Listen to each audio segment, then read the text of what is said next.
If you're someone who is interested in having microblading done or any kind of permanent makeup done, I wanted to go through some contradictions to ideal microblading candidacy.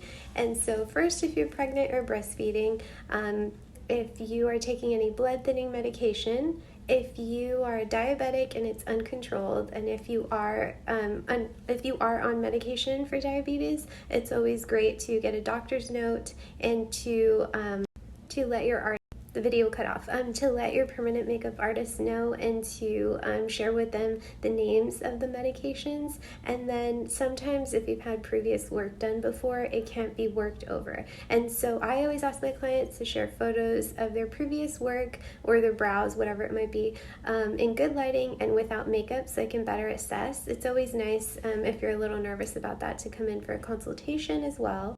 Another big one is Accutane. So if you've been on with Accutane, you'd want to wait at least a year after your last dosage. Also, any kind of topical acne treatments, a lot of Accutane and those kind of topical acne treatments, they tend to thin the skin on your face, and so you wouldn't be able to have any kind of permanent makeup done. Another big one is keloid scarring. And so what keloid scarring is if you experience scars and it bubbles up, the same thing would happen to your brows after microblading.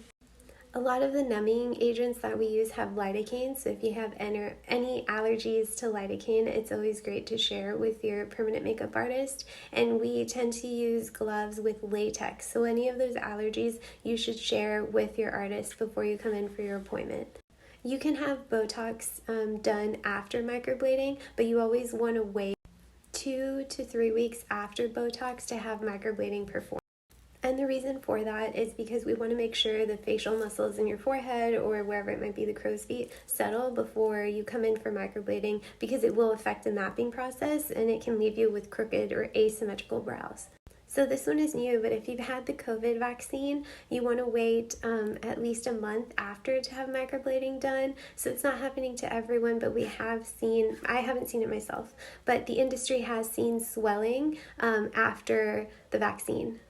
And when I say swelling, I mean like the day after, clients wake up with swollen, a little bit of like puffiness under their brows, which it will go away, but it's just best to wait until I guess your immune system has gone back to normal. So I have been recommending a month after.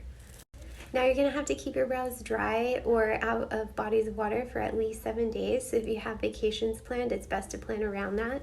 There's also a scabbing phase that takes place between day 5 and 10. So if you have any big events coming up, what the scabbing phase looks like is dandruff-like flakes. And so let's say you have a wedding coming up, you just want to make sure you're fully healed. So I would plan if I was going to have microblading done, I'd plan 3 weeks before the big event, or recommended 4, just to ensure that you're fully healed before you put any makeup on the brow area. But if you have any questions, feel free to send me a message. Thanks, guys. I hope this was helpful.